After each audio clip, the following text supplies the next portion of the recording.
அந்த first eight பண்ணியிருந்தா கண்டிப்பாக அந்த குழந்தைய வந்து காப்பாற்றிருக்கலாம். அங்கே இருந்த ஃப்ரெண்ட்ஸோ இல்லை மிஸ்ஸோ யாராவது அந்த குழந்தைக்கு ஃபர்ஸ்ட் எய்ட் பண்ணியிருந்தா கண்டிப்பாக அந்த குழந்தைய காப்பாற்றிருக்கலாம். ஏன்னா நம்ம செய்கிற ஒரு சின்ன சின்ன விஷயம் கூட யாராவது ஒரு உயிரோட காப்பாற்றுன்ற போது அது எவ்வளோ பெரிய விஷயம் இல்லையா?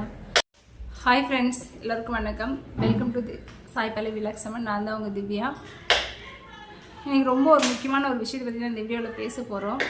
ப்ளீஸ் குழந்தைங்கலேருந்து பெரியவங்க வரைக்கும் யார் பார்த்தாலும் இந்த வீடியோவை ஸ்கிப் பண்ணாமல் பாருங்கள். கண்டிப்பாக இந்த வீடியோ உங்கள் எல்லாருக்கும் பயனுள்ளதாக இருக்கும். ஏன்னா நம்ம செய்கிற ஒரு சின்ன சின்ன விஷயம் கூட யாராவது ஒரு உயிரோட காப்பாற்றுன்ற போது அது எவ்வளோ பெரிய விஷயம் இல்லையா? ஏதோ நம்மளால ஒரு சின்ன விஷயம் நம்ம செஞ்சுருப்போம், அது அவங்க உயிரையே காப்பாற்றிருக்கோம். அப்படி ஒரு விஷயத்தை தான் இன்றைக்கி நம்ம வந்து வீடியோவில் பார்க்க போகிறோம். சரி, வாங்க வீடியோக்குள்ளே போகலாம். ஒரு 5 நாளுக்கு முன்னாடி ஆந்திராவில் வந்துட்டு ஒரு குழந்தை ஸ்கூலில் லஞ்ச் டைமில் பூரி சாப்பிட்டுட்டு இருந்திருக்காங்க. திடீர்னு பார்த்தீங்கன்னா மயங்கி இருந்துகிட்ருக்காங்க. அங்கேருந்து மிஸ் எல்லாம் சேர்ந்து குழந்தைய வந்து ஹாஸ்பிட்டலுக்கு கூப்பிட்டு போயிருந்துருக்காங்க. அங்கே அந்த குழந்தைய செக் பண்ண டாக்டர் வந்து குழந்தை ஆல்ரெடி தவறிடுச்சு அப்படின்னு சொல்லிட்டு இருக்காங்க.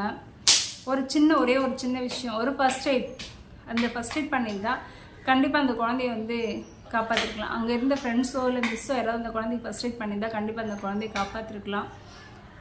அந்த சின்ன விஷயம் அவங்களுக்கு தெரிஞ்சிருந்துருக்கலாம். ஆனால் அந்த பதட்டத்தில் அவங்களுக்கு ஒன்றுமே புரிஞ்சிருக்காது. ஸோ அதை அவங்க செய்ய தவறதால இன்றைக்கி அந்த குழந்தை இல்லை. இந்த மிஸ்டேக் நீங்கள் யாரும் பண்ணிடாதீங்க. இதே பிரச்சனை எங்கள் வீட்லேயும் நடந்தது. என்னென்னு பார்த்தீங்கன்னா, ஒரு 2 வருஷத்துக்கு முன்னாடி எங்கள் வீடு வந்து மேலே 3வது மாடியில் இருக்குது. அதுக்கு மேலே மாடியில் வச்சு ஈவினிங் டைமில் வந்து என் பையனுக்கு வந்து சப்பாத்தி கூட்டிகிட்டு இருக்கோம். தண்ணி கொடுத்து தான் சப்பாத்தி கொடுத்துட்டு இருந்தோம். திடீர்னு பார்த்தீங்கன்னா என் பையன் மயங்கி கீழே விழுந்துட்டான். என்ன பண்ணுறதுன்னு ஒன்றும் தெரியல.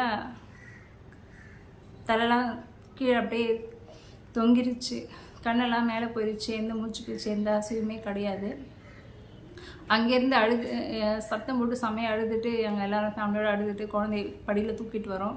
மேலேருந்து அங்கே அழுதுட்டு வரதுக்குள்ள சத்தம் கேட்டு எல்லாம் பக்கத்தில் எல்லோரும் கீழே வாசனை வந்து சேர்ந்துட்டாங்க, கும்பலாகிட்டாங்க. என்னாச்சுன்னு கேட்குறப்போ இந்த மாதிரி சொல்லிட்டு இருந்தோம். குழந்தைக்கு சப்பாத்தி கொடுத்துட்டு இருந்தோம். குழந்தை சாப்பிட்டுட்டு வந்து மயங்கி விழுந்துட்டா, எந்த அசைவுமே இல்லை அப்படின்னு சொல்லிட்டு. அதுக்கப்புறம் என்ன பண்ணாங்கன்னா, பக்கத்து வீட்டில் இருந்த அம்மா வந்துட்டு குழந்தைய வாங்கிட்டு ஜஸ்ட் இந்த இடத்த இப்படி நீவி தாங்க விட்டாங்க. இந்த இடத்த இப்படி நீவி மட்டும் தான் விட்டாங்க. அவ்வளோ நேரம் வரைக்கும் அசைவு இல்லாமல் இருந்த என் பையன் நார்மலாகிட்டான். கண்ணை முடிச்சு பார்க்க ஆரம்பிச்சிட்டான், மூச்சு விட ஆரம்பிச்சு, எல்லாமே நார்மலாகிடுச்சு. ஒரு சின்ன விஷயந்தான். அந்த சின்ன விஷயம் நம்மளுக்கு பதட்டத்தில் வந்து புரியல, என்ன பண்ணது நம்மளுக்கு தெரிஞ்சிருக்கலாம். ஆனால் பதட்டத்தில் எங்களுக்கு புரியல. நாங்கள் ஹாஸ்பிட்டலுக்கு கூப்பிட்டு போகிறதா இருந்தோம். சப்போஸ் நாங்கள் யார்ட்டையும் பக்கத்தில் எதுவும் சொல்லிக்காமல் நாங்கள் ஹாஸ்பிட்டலுக்கு கூப்பிட்டு போயிருந்தோம்னு வச்சுக்கோங்களேன், தெரியல அன்றைக்கி என்ன நடந்ததுன்னு இன்றைக்கி என்னால் யோசித்து பார்க்க முடியல. அந்த ஒரு சின்ன விஷயம் ஃபர்ஸ்ட் எய்ட், அந்த டைமுக்கு அந்த அம்மா வந்துட்டு எங்கள் கண்ணுக்கு தெய்வம் மாதிரி தெரிஞ்சாங்க. சரியான நேரத்தில் அவங்க நீவி விட்டதுனால எப்பவுமே நம்மளுக்கு அது ஏதாவது சாப்பிட்டு சிக்கிக்குச்சுன்னா ஒரு 15 நிமிஷம் வரைக்கும் நம்மளுக்கு டைம் இருக்குது. அதுக்குள்ளே நம்ம வந்து 10-15 நிமிஷத்துக்குள்ளே டைம் இருக்குது. அதுக்குள்ளே நம்ம எதாவது அவங்களுக்கு ஃபர்ஸ்ட் எய்ட் பண்ணால் கண்டிப்பாக அவங்க நம்ம காப்பாற்றலாங்க. அன்றைக்கி சரியான நேரத்தில் வந்து அந்த அம்மா என் பையனுக்கு அது மாதிரி தொண்டை நீவி விட்டதுனால இன்றைக்கி என் பையன் கடல் புனித்தில் நல்லா இருக்கான். எந்த பிரச்சனையும் அவனுக்குலாம் நல்லா இருக்கான். இதே தாங்க அன்றைக்கி ஸ்கூலில் அந்த குழந்தை இருக்கு இல்லையா, 3வது படி அந்த குழந்தை 3 பூரி சாப்பிட்ருக்கான். ஒருவேளை அந்த குழந்தைக்கு வந்துட்டு பூரி தொண்டையில் சிக்கியிருக்கலாம். அங்கேருந்து மிஸ் யாராவது ஃபர்ஸ்ட் எய்ட் பண்ணியிருக்கலாம், இல்லை கூட ஃப்ரெண்ட்ஸ் யாராவது விஷயம் தெரிஞ்சோட ஃபர்ஸ்ட் எய்ட் பண்ணியிருக்கலாம். ஆனால் ஃபர்ஸ்ட் எய்ட் பண்ணாங்களா என்னன்னு தெரியல. இந்த ஜஸ்ட் இந்த தொண்டை நீவி விட்டு இந்த கொஞ்சம் தண்ணி கொடுத்தனால இந்த குழந்தை உயிர் பழிச்சிருந்துருக்கோம். ஆனால் இன்றைக்கி அந்த குழந்தை இல்லை. என்னென்னு பண்ணுறீங்கன்னா, இந்த வீடியோ பார்த்துருக்கு நீங்கள் பெரியவங்களாக இருந்தாலும் சரி, இல்லை டீச்சர்ஸ் யாராக இருந்தாலும் சரி, ஸ்கூலில் உங்கள் ஸ்டூடெண்ட்ஸ்க்கோ இல்லை வீட்டில் குழந்தைங்களுக்கோ கண்டிப்பாக சொல்லிக் கொடுங்க. பெரியவங்க கூட இந்த மாதிரி நிலமை சம்டைம்ஸ் வரலாம். நீங்கள் பக்கத்தில் இருக்கும் அந்த மாதிரி யாருக்காவது நடக்குதுன்னா ஜஸ்ட் இந்த தொண்டையை இப்படி நீவி விட்டு கொஞ்சம் தண்ணி கொடுக்க சொல்லுங்கள். நீங்கள் ஹாஸ்பிட்டலுக்கு அவங்க போகிறதுக்கு முன்னாடி நீங்கள் பண்ணுற ஒரு ஃபர்ஸ்ட் எய்ட் அவங்க உயிரை காப்பாற்றுறதுக்கான உங்களால் முடிஞ்ச ஒரு சின்ன விஷயம்.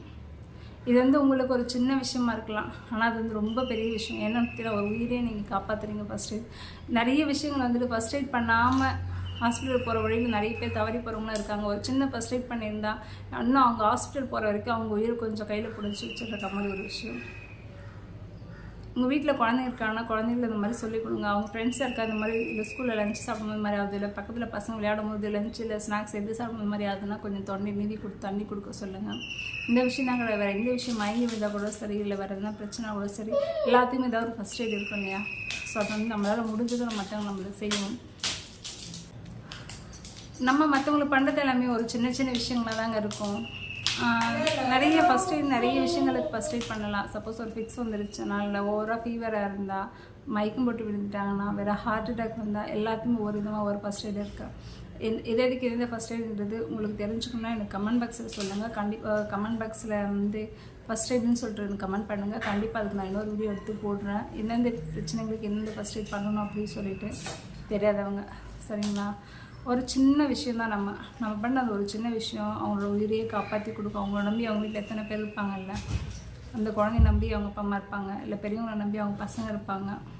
ஸோ ஒரே ஒரு சின்ன விஷயம் நம்மளால் முடிஞ்ச விஷயம் ஒரு உயிரை காப்பாற்றி கொடுக்கணும்னா கண்டிப்பாக நம்மளால் முடியும்னா நம்ம செய்யலாம்.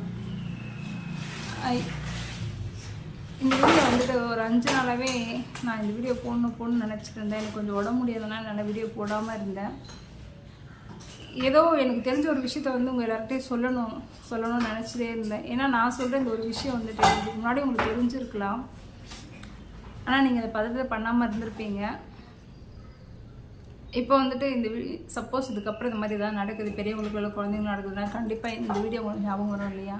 கண்டிப்பாக அது மூலிமா ஏதாவது ஒரு அட்லீஸ்ட் ஒரு 2 உயிரையாவது நீங்கள் இந்த வீடியோ மூலிமா காப்பாற்றுனீங்கனாலே அது எனக்கு ரொம்ப பெரிய சந்தோஷம். எனக்கு தெரிஞ்ச இந்த விஷயத்தில் எங்கள் வீட்டில் நடந்த இந்த அனுபவத்தை உங்கள்கிட்ட ஷேர் பண்ணாமல் இருந்ததுன்னா எனக்கு மனசு உறுத்திட்டே இருந்திருக்கும். இதை நம்ம சொல்லியிருக்கலாமோ, ஒரு சிலருக்கு இந்த விஷயம் தெரியாமல் இருந்திருக்குமோ அப்படின்னு எனக்கு மனசு உறுத்திட்டே இருந்திருக்கும். இது நானும் மற்றவங்களுக்கு சொல்லணும்னு நினச்சேன். இந்த வீடியோ மற்றவங்களுக்கு பயன்படும் வந்து மற்றவங்களுக்கு சொல்லுவோம். யாராவது ஒருத்தராவது இதை அவங்களுக்கு பக்கத்தில் ஏற்படும் போது இதை வந்து அவங்க செய்யும் போது அவங்களால ஒரு உயிர் காப்பாற்றப்படும் இல்லையா? இதை வந்து உங்கள் எல்லாருக்கிட்டையும் சொல்லணும்னு நினச்சேன். நிறைய வீடியோஸ் போடுறேன், ஆனால் நிறைய பேர் சொல்கிறீங்க உங்கள் வீட்டில் இருக்க குழந்தைங்க இந்த மாதிரி எக்ஸாம்பிளாக சொல்கிறீங்க அப்படிலாம் சொல்லிட்டு எதுவும் நான் எக்ஸ்ட்ரா எதுவும் எடுத்து வச்சு சொல்லலைங்க. எங்கள் வீட்டில் உண்மையில் என்ன நடக்குதோ அதை தான் வந்து நான் சொல்கிறேன். ஏன்னா வந்து எங்கள் வீட்டில் நான் பண்ண மிஸ்டேக் என் பையனுக்காகட்டும் என்னோடய விஷயத்தில் நான் எந்த தவறுகளாக பண்ணிவிட்டு எங்கள் வீட்டில் இந்த மாதிரி எந்தெந்த கஷ்டங்களாக வருதோ அது மற்ற குழந்தைங்க எதுவும் வரக்கூடாது, மற்ற அம்மாக்கள் யாரும் இந்த தவறுகளாக செஞ்சிடக்கூடாது அப்படின்றத தான் நான் வீடியோவில் சொல்கிறேன். நிறைய பேர் கமெண்டில் சொல்கிறீங்க, சப்போர்ட் பண்ணுங்க, ரொம்ப சந்தோஷம். தொடர்ந்து இதேமாதிரி சப்போர்ட் பண்ணுங்கள். இதை பற்றி உங்களோட கருத்துக்களை இருந்தால் கமெண்ட் பாக்ஸில் சொல்லுங்கள். இந்த வீடியோ பிடிச்சிருந்தா ப்ளீஸ் சேனலை சப்ஸ்கிரைப் பண்ணி சப்போர்ட் பண்ணுங்கள். மறக்காமல் ஒரு லைக் கொடுங்க. இந்த வீடியோ வந்து உங்கள் ஃப்ரெண்ட்ஸ் அண்ட் ஃபேமிலிக்கு ஷேர் பண்ணுங்கள். அவங்களுக்கு யாருக்காவது இந்த விஷயங்கள் தெரிஞ்சிருக்கலாம், மறந்துருப்பாங்க. ஸோ இந்த வீடியோ பார்க்கும்போது அவங்களுக்கும் ஒரு திரும்ப அவங்க ஞாபகப்படுத்திக்கிட்டோம், தெரிஞ்சுக்கிட்டோம். அவங்களாலே ஏதாவது ஒரு 1-2 உயிராவது காப்பாற்ற முடியும் இல்லையா? ஸோ அதெல்லாம் வந்து உங்கள் ஃப்ரெண்ட்ஸ் அண்ட் ஃபேமிலிக்கு ஷேர் பண்ணுங்கள். உங்கள் எல்லாருக்கிட்டையும் இந்த விஷயத்தை எனக்கு சொன்னது இப்போ கொஞ்சம் எனக்கு மன திருப்தியாக இருக்குதுங்க. தேங்க்யூ. அவ்வளோதான் இன்றைக்கோட வீடியோ. நாளைக்கு வீடியோ பார்க்கலாம். பாய்.